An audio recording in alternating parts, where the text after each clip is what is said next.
It's springtime. People are in the streets, in the parks, carefree.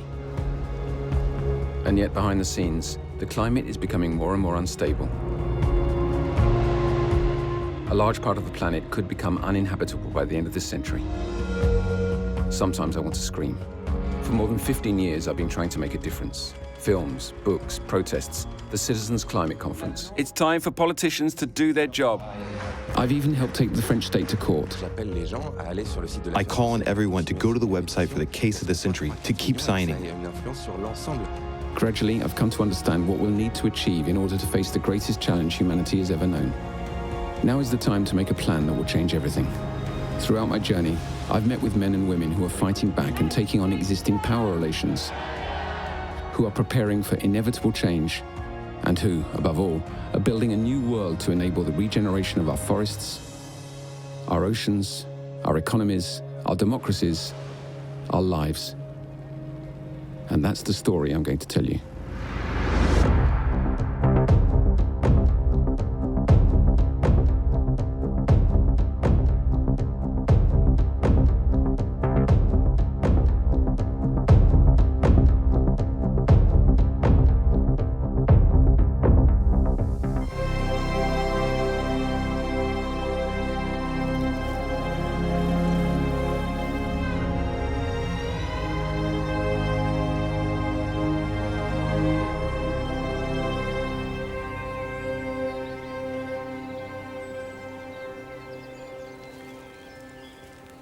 These days, most of us have heard of global warming, but without really knowing what could actually happen. A few years ago, I read an article in the New York magazine by David Wallace Wells. It was like being punched in the stomach. The article was called The Uninhabitable Earth, and it cited information from hundreds of publications and interviews with scientists from all sorts of backgrounds. It's since been republished as a monograph in which David has written an overview of the most recent conclusions offered by climatologists. It's enough to make you shiver.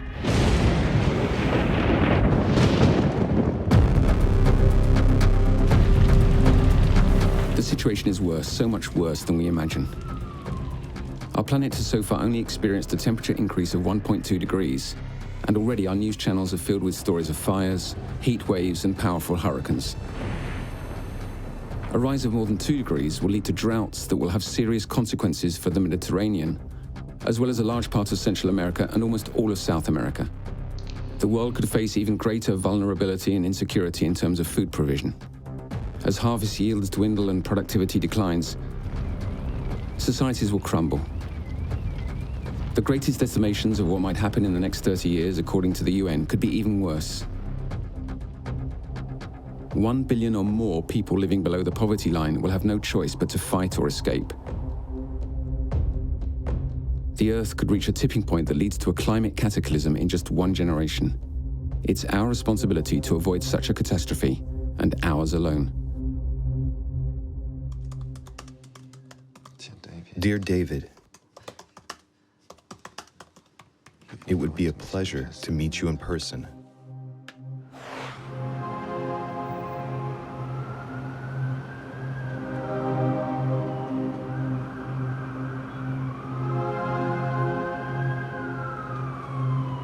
So hi David, I'm really sorry I cannot be with you in New York City. We have to talk through a screen. When I read your paper in the New York magazine, it was quite a shock. Can you tell us a little bit more about it? This is a self-inflicted wound that may prove ultimately suicidal for our civilization. Climate change is not just a matter of sea level rise, which means if you're not on the coast, you're okay. It's not just a matter of polar bears dying. It's not even just a matter of wildfires in California or Australia. It's truly an all-encompassing system change which will disturb and in most cases deform the way that everyone on the planet lives over the course of the century. At 2 degrees, we're talking about 150 million additional people dying of air pollution. We're talking about storms that we would have expected to hit once every century, hitting instead every year. We're talking about cities in South Asia and the Middle East becoming so hot during summer that people wouldn't really be able to go outside without risking heat stroke. And in some of those cities like Calcutta, at just 2 degrees, you're expecting 200 days of lethal heat every year. That's an enormous range of suffering. Even if you have the most generous estimate of our capacity for adaptation, you have to understand that at 2, 3, 4, 5 degrees of warming, we will be adapting to a much, much, much more brutal world.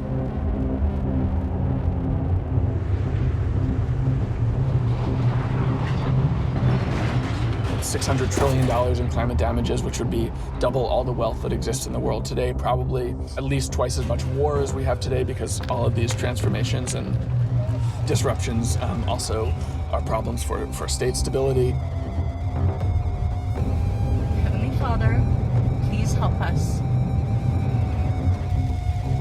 We now have only that amount of time or so, about 30 years, to really stabilize things, which means my lifetime is going to contain that entire story, and every single year, indeed every single month, is quite consequential in terms of writing the future of our planet and our species.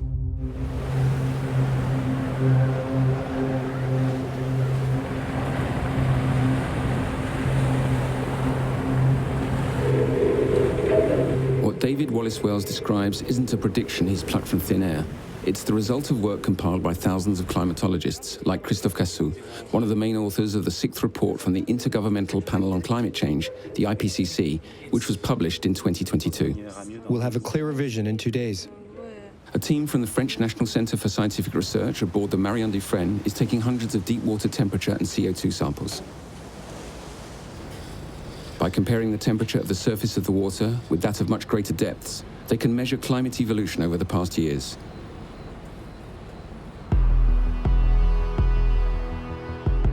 Christophe Cassou is one of the most experienced climatologists in the world. He and his colleagues have modeled the disruptive events which have started to rock our planet using the supercomputers at Météo France and the European Centre for Research and Advanced Training in Scientific Computation. Where are we right now on the trajectory for global warming? Everything we've observed in terms of global warming, especially in the last decade, is the result of human activity. We're sure of that? We're sure. It's a fact. There are other factors which have an effect on our climate.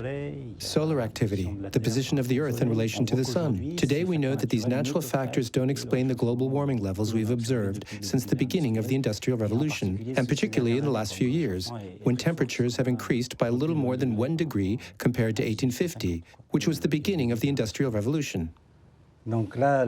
So here what I'm showing you are the 2 climate change scenarios. This scenario on the left is what we call a restrained climate scenario, meaning a scenario which leads to global warming of around 2 degrees. And on the right is what we call the do-nothing scenario, which leads to global warming of around 5 or 6 degrees on a global scale. And at the bottom of the graph, you can see the global change in temperature over the century. The frequency and intensity of extreme weather events is completely dependent on global warming levels. They're even proportional to them. So if we're talking about a 3 or 4 degree temperature increase, that leads to a proliferation of extreme weather events on a global scale around the world, with regional disparities. These extreme weather events can be of any kind, and they are generally considered to be the greatest risk to human societies and natural ecosystems. And so if we want to keep global warming levels at 2 degrees, we need to decrease greenhouse gas emissions right now to reach carbon neutral levels by 2050. Only by starting from this carbon neutral point can the climate start to stabilize. We're at a turning point in the history of mankind. We're at the top of an extremely dangerous slope, and we're currently betting on the fact that we will be able to adapt. I wouldn't take that bet. For years, we've been blaming people, telling them it's the small things that will help save the planet. Yes, everyone must do their bit. But the problem is above all a structural, economic and political one. Today, 100 companies are responsible for 70% of greenhouse gas emissions.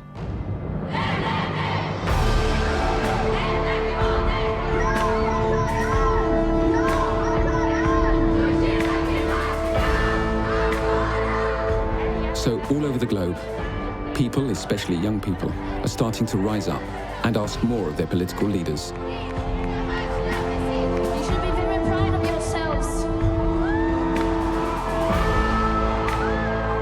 But protesting is no longer enough. Some believe our actions must go further, that we should turn to the powers of intervention, sabotage, and confrontation. This is what Andreas Malm believes. He's a geographer, lecturer in human ecology at Sweden's Lund University, and the author of How to Blow Up a Pipeline. The climate movement has been trying to influence the government and make them change their policy for at least 2 decades. So why do you think it didn't work? Well, one answer would obviously be that this fossil fuel infrastructure that we want to shut down is the world's single largest infrastructure. It's an astronomical amount of capital that is fixed in refineries like this one, in pipelines, in terminals, in airports, in all that needs to be dismantled. It's a very big challenge to terminate fossil fuel production and consumption in this world. It requires a social subject with real force to make that happen. We haven't amassed that force yet. We've been far too weak to overcome this enemy, to use that term. For the Sioux First Nations, the experience was a painful one in 2016 when they tried to fight back against huge multinational companies, only to realize that they were too weak to do so. Despite support from high-profile politicians and many NGO-launched online campaigns, they failed to stop the construction of the Dakota Access Pipeline, which is polluting phreatic zones and ravaging their lands over 2,000 kilometers.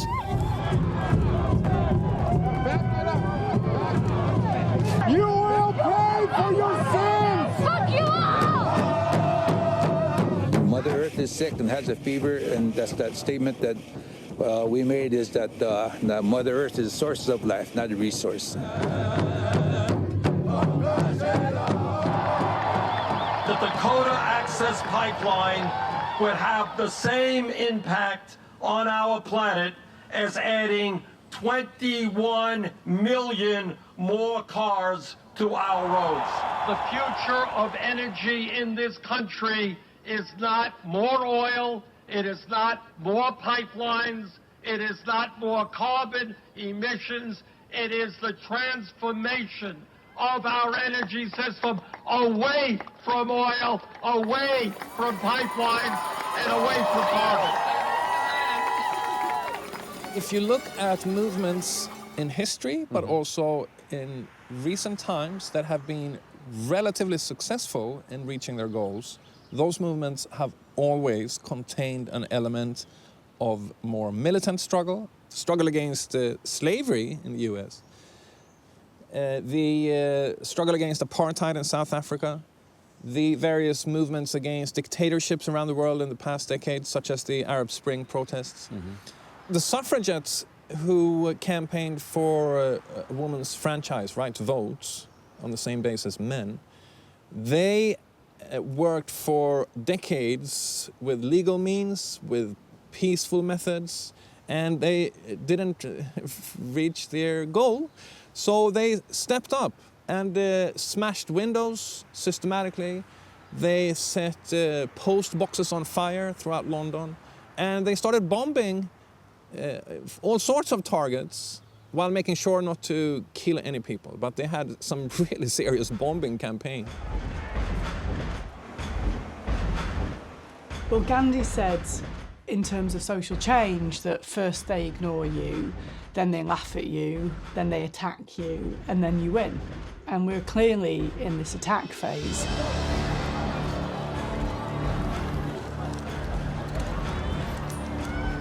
I'm Dr. Gail Bradbrook. I'm a co-founder of Extinction Rebellion. I'd met Roger Hallam, and we started to plan rebelling against the British government. It sort of feels a bit Monty Python-esque. Oh, let's rebel against the British government. Extinction! Extinction! In the UK, Extinction Rebellion, which has been active since October 2018, organised a full week of blockades in London in April 2019. Number one demand. Mass food shortages in the next few years are a strong likelihood. Tell communities, work with them. Number two demand is We want to go to net zero carbon emissions by 2025 and reduce our consumption levels. Extinction Rebellion has helped to create a huge protest movement in the UK, which, in April 2021, led to the British government agreeing to the most ambitious goals the country has ever set for itself: reducing greenhouse gas emissions by 78% between now and 2035. And the question is, well, how do we get change to happen? Well, all the research I did is that you have to have mass civil disobedience. Damaging things that are symbolic or actual key aspects to the destruction of the planet seem completely legitimate processes and a proportionate response to the situation we're in. I mean, the banks, since the Paris Agreement, have spent $3.7 trillion on new fossil fuels. Right? I mean, it's madness.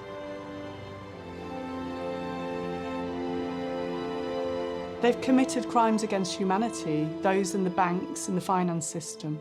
17 ecological scientists said that it's hard for even experts to get how bad things are.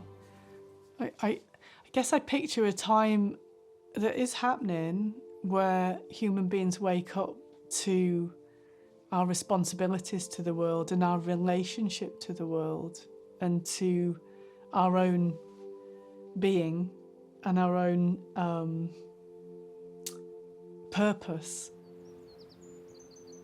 Violence that is perpetrated by an oil refinery, by fossil fuel combustion, it's mediated through the atmosphere, and then it strikes with an impact on the other side of the globe, perhaps, which means that it's more difficult for the victims to see their oppressor, if you like. And you're never going to have a film clip where the CEO of Total or another oil and gas company is strangling a Filipino farmer to death. Fossil fuel industries know that their products are killing people around the world. And still they continue with it. Not because that's the purpose of their activities. The purpose of their activities is to make money. Yeah, there's this weird ideological perception that a refinery, or in Germany, a lignite coal mine, lignite coal being the dirtiest of all fossil fuels, is just part of normal peaceful life, when in fact they are source of death and pain. So if you go into a lignite mine in Germany and you block the infrastructure or you even take it apart, you are reducing the amount of violence happening in the world. This is exactly what activist members of Ende Gelände in Germany are doing. Their aim is to put an end to coal mining under the slogan, "We are the investment risk." On one particular day, 10,000 activists from all over Europe managed to block the Garzweiler open pit mine, one of the continent's most polluting mines, for the whole day, as well as unnerve its shareholders. It's the greatest act of civil disobedience for climate justice that's been seen to date in Europe.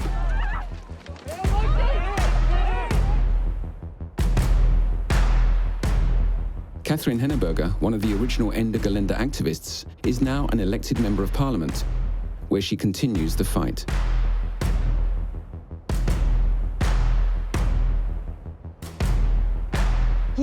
Here, the Garzweiler open pit mine has a surface area of 48 kilometers squared and a depth of 200 meters. When you're digging at 200 meters, that's when you start to find lignite. 1 ton of lignite is equivalent to 1 ton of CO2. And here there are 1.2 billion tons of lignite. A large part of that has already been mined, and there is still 680 million tons of lignite. To put that into perspective, Germany produced 722 tons of CO2 in 2020. Yesterday, the local government, that's to say the cabinet, decided that until 2038, coal will continue to be mined and burnt in the Rhenish mining area.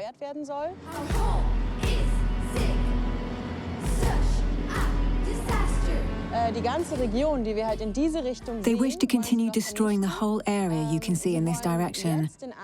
They want to devote themselves to the area, they say, which is just a polite way of saying they want to erase a whole landscape from the map. And we simply won't allow the people who live here to be forced from their homes because of an open-pit mine, which should no longer exist.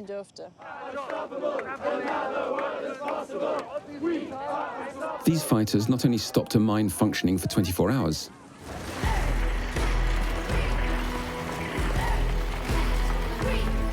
they also came together to save 5 villages and the people living in them from the threat of losing their homes, including a handful of farmers whose properties had gradually become surrounded by the mine.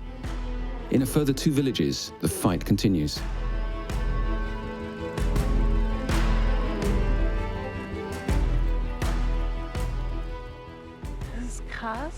It's crazy. A few months ago, there were still houses here. There was a beautiful walnut tree in the yard over there. Yes, and behind the houses, there were these great big gardens with lots of old trees. When they were cut down and all that was left was scrubland, there were loads of panicked birds flying about because all of a sudden everything had been destroyed.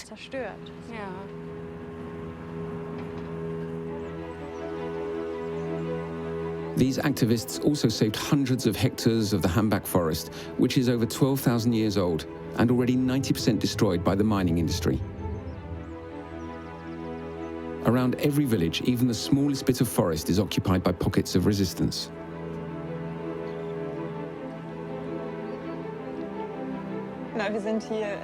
Here we are in our forest for everyone. It's a treehouse village near the open-pit mine of Garsweiler. Just a few hundred meters from here, they're mining and burning coal. It's what's causing these extreme climate changes, and we've decided to oppose this destructive activity at the very location in which it's happening.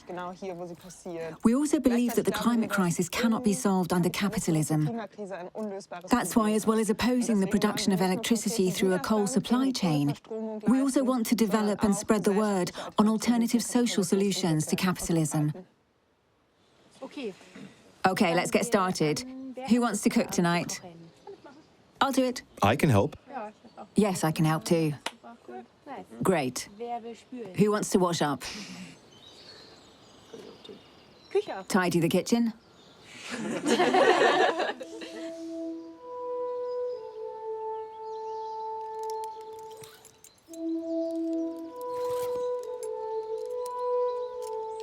I think it's important to highlight that we can't renew society without starting with the foundations, and that it's not about talking with governments, but in the street, in companies, in kitchens, in people's homes, and changing our living conditions, not just the laws under which we live.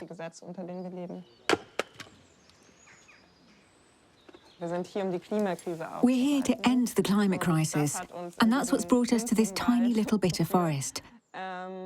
And of course, it's a task that makes me feel completely powerless, and which makes me fear we won't be able to do it.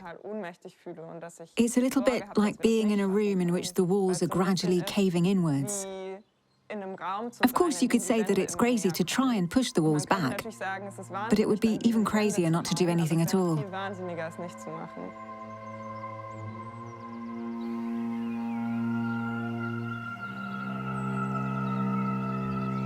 Saving a forest and its inhabitants is also about saving the flora and fauna.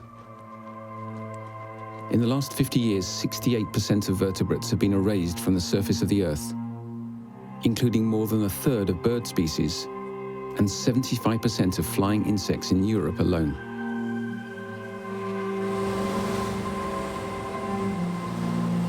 Just like in Germany, all around the world, thousands of activists are battling to protect ecosystems and other living species. For example, Sea Shepherd, whose symbolic founder, Paul Watson, has raised an entire army opposed to whale killing and the destruction of marine life.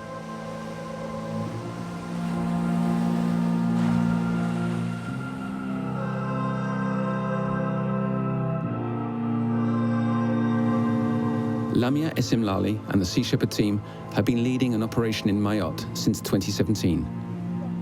This tiny French archipelago in the Indian Ocean is the 4th biggest lagoon in the world and is protected by a double barrier reef which is in the process of being completely destroyed by the effects of pollution. It's a nursery for whales and sharks alike, and an important mating area for sea turtles. Operation Yamba's objective is to protect the turtles, which come to lay their eggs on the beaches of Mayotte.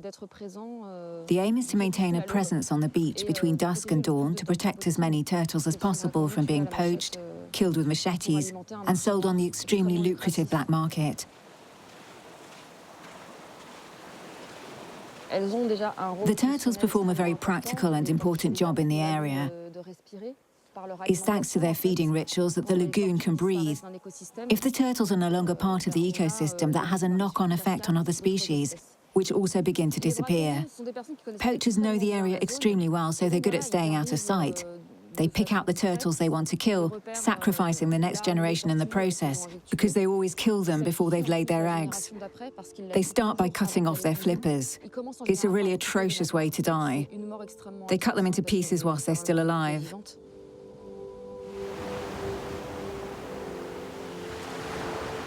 How many turtles a year are poached this way?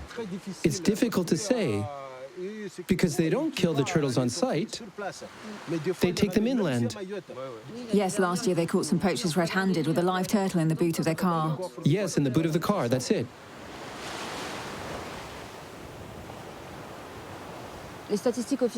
Official statistics speak of 250 turtles being killed every year, but we think it's more like 1,000, if not more, because the Ramat Marine Animal Protection Network don't count regularly enough, and also because the poachers hide the carcasses.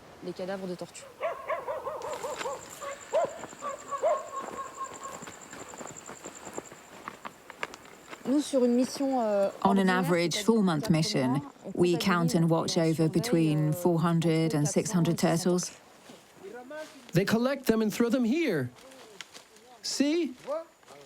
The French government invests a lot of money to protect the turtles in Mayotte. 1.9 million euros were invested in a national action plan.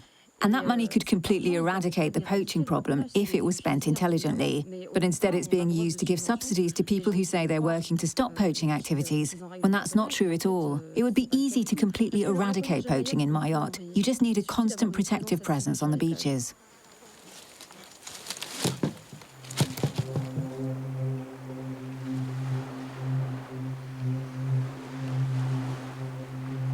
We've been on more than 1,500 patrols in the past 5 years. The idea is to be on the beaches before the first turtles arrive. If the poachers are on the beach, but they haven't yet made a kill, they still realize they're doing something wrong, illegal.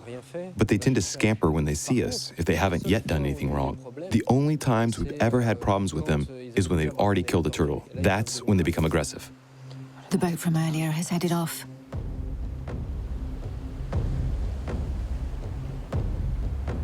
On July 7, 2017, we launched our first official patrol group.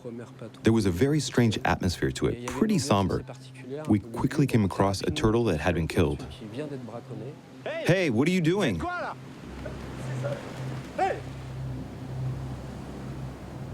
But the guy hadn't finished cutting up the meat and putting it into a rice sack, so there was this great big rice sack that was 3/4 full, and I called the police. He even had a mate with him who heard the noise, so... And later, when they went to Moya 2, that's the beach where it happened, Moya 2. We had 4 in Moya 2, and there, right at the end of the beach, near the path there, a little bit before it, he found another dead turtle. Careful, watch out. I could see these stones falling onto the sand, and that's when I realized they were throwing at us.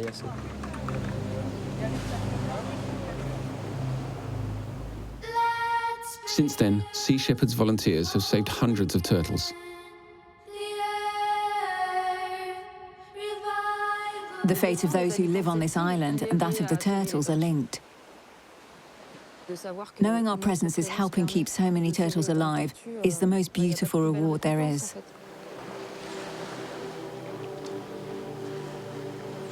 The stakes are high. According to Interpol, animal poaching and environmental crimes have become the 4th biggest criminal activity in the world, and one of the most lucrative after drug trafficking. So turtles aren't the only ones in danger. All living things are under threat as a result of these activities and the huge development projects which devastate whole ecosystems. They're known as zones to defend, or ZADs in French. In Bolivia, against a motorway. In India, against a steelworks factory. And in France, where activists managed to stop the project to extend Notre-Dame-des-Landes airport by occupying the area for 40 years. They saved wetlands and farmland and stopped an increase in air traffic.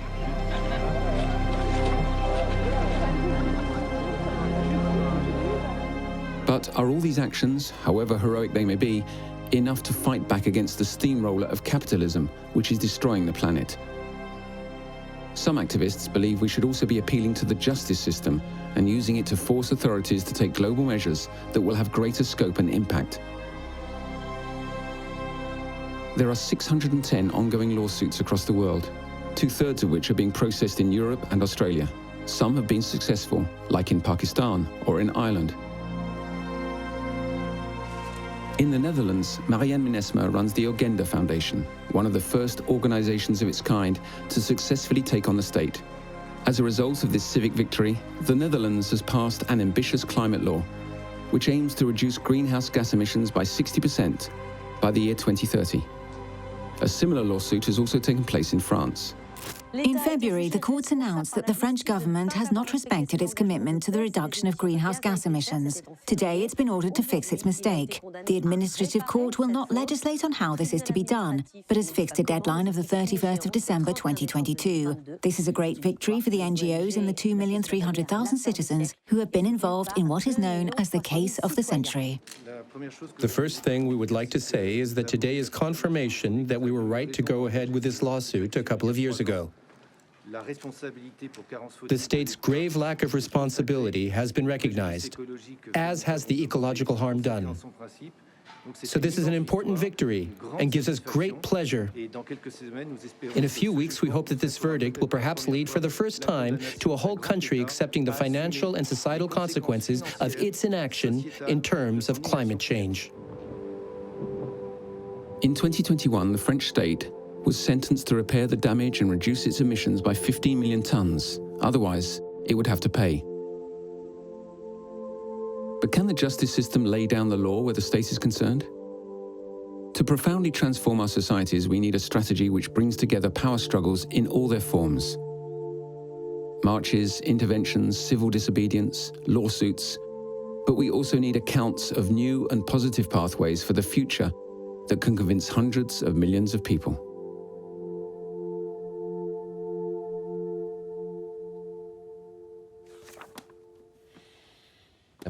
The first time I heard the name Paul Hawken was in a video on the internet.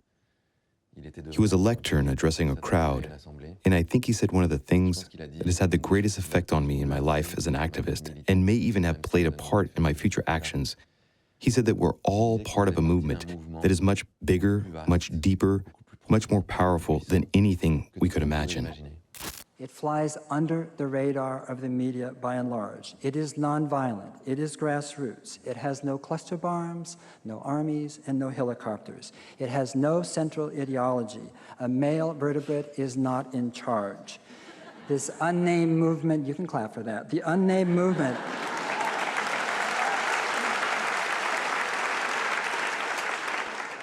Paul Hawken tried to give this movement not only a face, but also a plan. And that plan is called Drawdown. We went to meet him at his home in California to talk about it.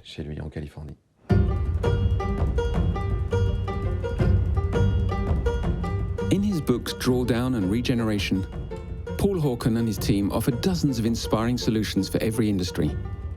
Energy, food, housing, transport, with the aim of reversing the greenhouse gas emissions curve. But beyond that, he offers a design for a radically new world.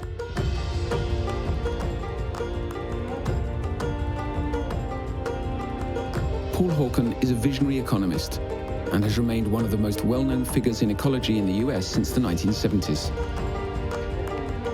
Welcome to the Valley. Thank you.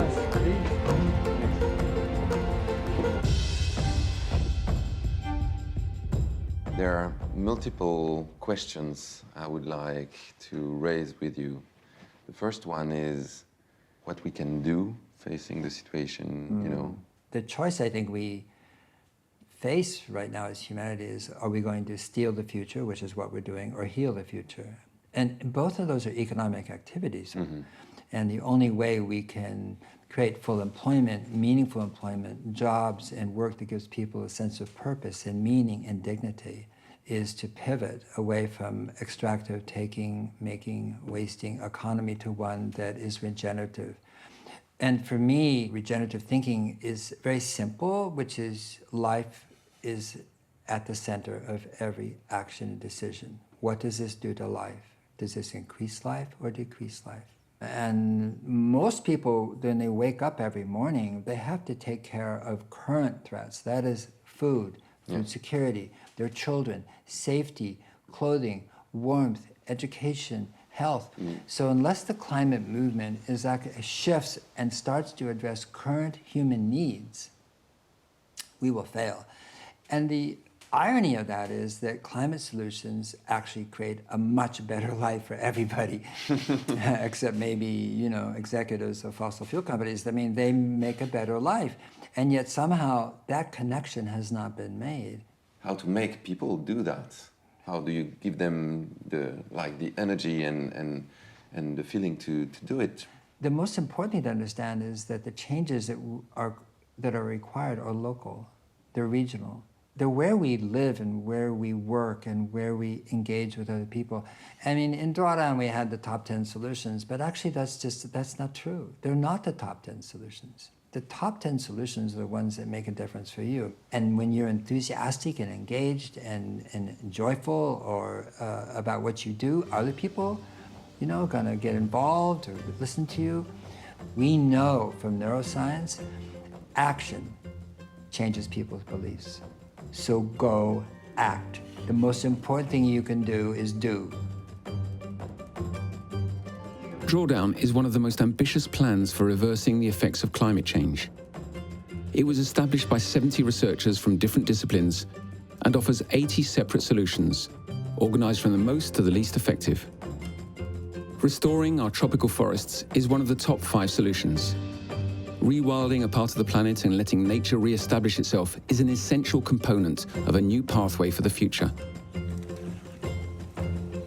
Eduardo Malata is a coordinator at the Social Ambiental Institute, through which he led one of the biggest reforestation projects in the history of the Amazon.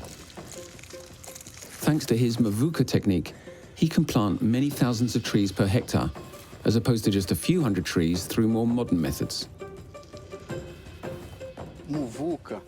Mavuca is a word which means to mix seeds together. It's an indigenous technique used by several Amerindian groups. To regrow a forest, you need many types of seed. It's like a group of people. When many people come together, they each bring something different to the table. That's what we want here too. Many different species of plant all in one place, each one playing its part to make everything regrow, like in a young forest. We have cimarubas, aroeras, ipés, 3 different types of tree. And this pea plant offers shade, which helps to kill off weeds and get rid of them. It also makes for better soil. The leaves fall on the ground and they are rich in nitrogen, which makes the soil less compact underneath, creating better growing conditions for the young trees. So in one tiny hole, you have a whole forest. You can plant a mavuca in different ways and using different combinations of tree species depending on the ecosystem. You can add pea seeds, pumpkin, passion fruit, and mix them with pineapple seeds, cassava or banana to create productive ecosystems which produce fruit while the forest is growing. So here there are more than 80 species of young tree mixed in each of these little holes. So this is our mavuca mix of seeds. This is a jatoba, a tree that will live more than 100 years. It has a good germination rate. So for this one, we plant about 150 seeds per hectare. Here, there are close to 300,000 seeds per hectare.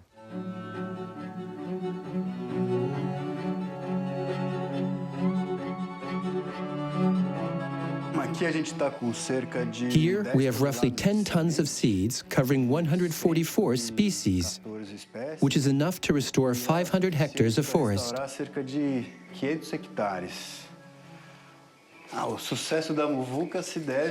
Muvuka technique's success is down to the people who collect the seeds.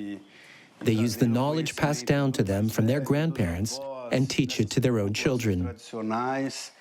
It's about tradition, too.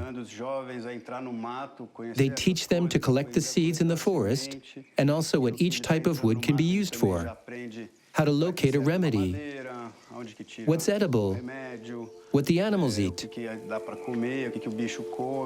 So all this knowledge of the ecosystems of these communities is passed down under an umbrella seed planting project.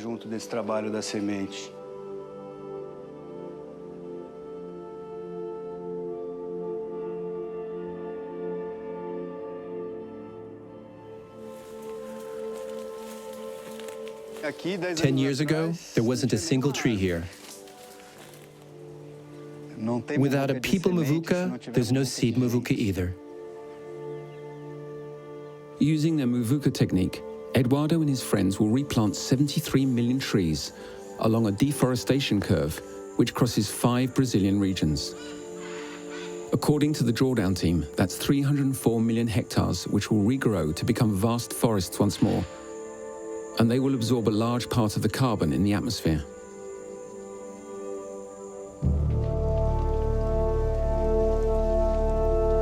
Reversing the effects of climate change isn't just about planting trees, it's also about stopping the destruction of existing forests. One of the major causes of deforestation is farming, and livestock farming in particular. If we want to live in a world in which the temperature increase remains below 1.5 degrees, we need to eat more plant-based foods. All the experts agree, from drawdown to IPCC reports.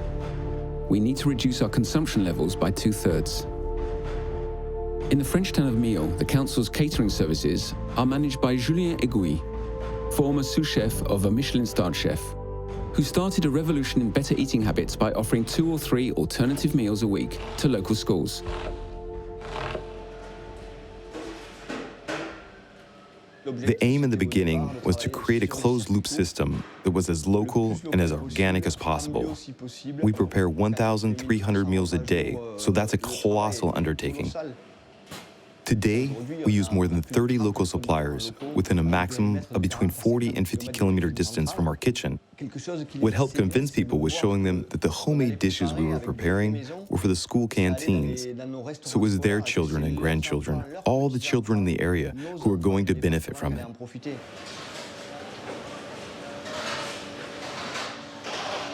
So here we are making a vegetable curry, which will be served at lunchtime tomorrow in the school canteen. We've got vegetables, potatoes, carrots, pumpkin, chickpeas, some stock. We even got carbohydrates, vegetables, and pulses, which balance out the meal and are a great alternative to meat.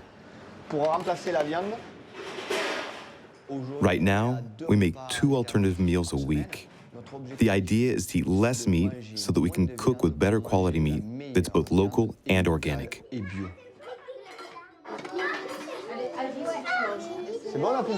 Is the pizza good? Do you like it? And do you understand why we're not putting so much meat in the meals now? Is it for the climate? Because... Well, yeah, to produce beef. You need a lot of water, yes, and a lot of grains too. This way there's less transport involved, because using transport is bad for pollution. Exactly. That's why we work so hard every day, for the future, for when you're older. I'm completely powerless on my own. You need a good working partnership with the mayor, who's in charge of the project, and the technician who wants to make progress. The food service industry plays a big role in public health. Should public health issues be political ones too?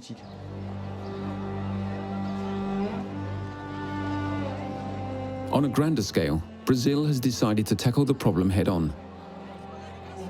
In Sao Paulo, canteens have been organizing No Meat Mondays since 2009, serving up more than 1 million vegetarian meals a month.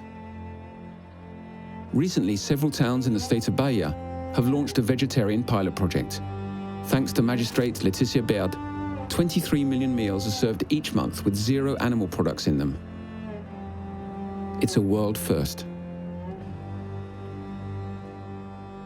In Bahia, which is an economically uncertain region, there were a lot of health problems within the communities.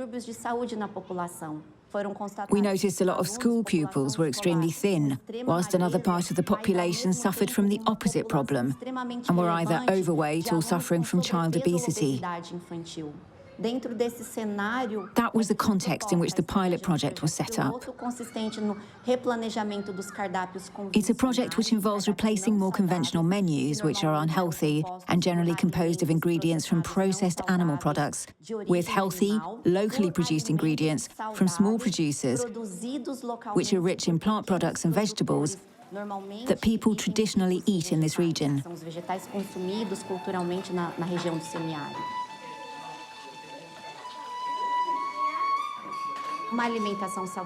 A healthy and sustainable diet doesn't need to cost more. In fact, the most expensive products in the more conventional menus were the processed foods, which are unhealthy. And we mustn't forget that the biggest price we pay is that of our children's health. It's the price of a healthy teenager. In Brazil, these public health issues are the direct concern of magistrates, whose role is to enforce social justice as well as legal justice.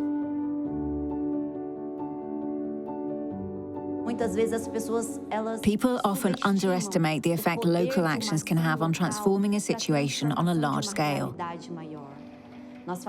We're talking about challenges like famine, malnutrition, and eradicating poverty. But we think that local actions can have a knock-on effect, helping small movements to become global ones, creating healthier, more sustainable and fairer standards.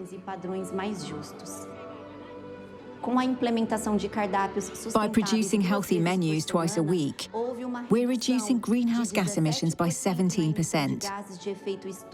So it's also contributing in a big way to climate challenges.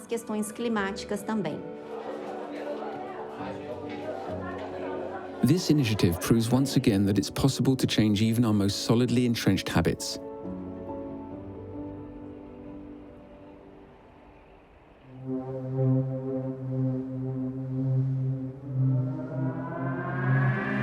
The other great challenge is to completely abandon the use of fossil fuels, from which we still extract 85% of the world's energy.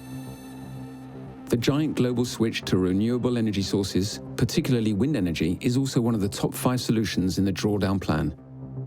One tiny country of 3.5 million people has put this transition into action in a very striking way, and now gets 55% of its energy from renewable sources. That's 4 times higher than the global average. It's the result of an even greater objective to eliminate the country's dependence on oil, for ecological as well as economic reasons.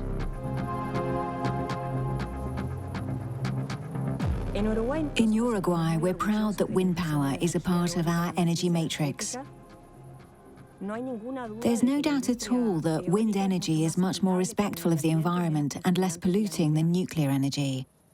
In 2019, production in Uruguay exceeded 4,800 megawatts, 31% of which came from hydroelectricity, 31% from wind, 31% from thermal energy, with the rest coming from solar and biomass resources. This transition required a $7 billion investment, which is 1.3% of the country's GDP. 1.3% of GDP going into renewable energies is infinitely more than in France. The result is that electricity production costs have decreased by 30%. Contrary to an ultra-liberal consumerist system, by managing its energy challenges, the country has given itself real choices without increasing prices for its citizens. The energy needed to build a wind turbine is offset after just 12 months of it functioning. As soon as it's put into service, we're producing clean energy. The amount of waste produced by the wind power industry is very minimal compared to other industries like transport, home appliances, nuclear energy. There's no comparison.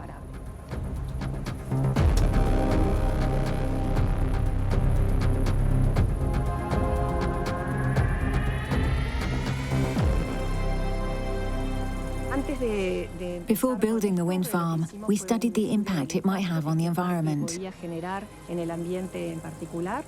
We monitored the birds and the bats. We checked noise levels, and the results confirmed that the wind farm would be well integrated within the landscape and would also have a minimal effect on its inhabitants. Producing energy in a sustainable and fair way goes hand in hand with creating greater energy efficiency levels. They're two paths that must be traveled together in the same direction. On the one hand, we need to replace fossil fuels, and on the other, we need to encourage more responsible energy consumption. And that's the key point. It's not just about producing a mix of renewable energies, using solar, wind, hydroelectric, and geothermal resources, and working out how to store them. We also need to consume less of these energy resources. On a global scale, we need to reduce our energy consumption levels by nearly half.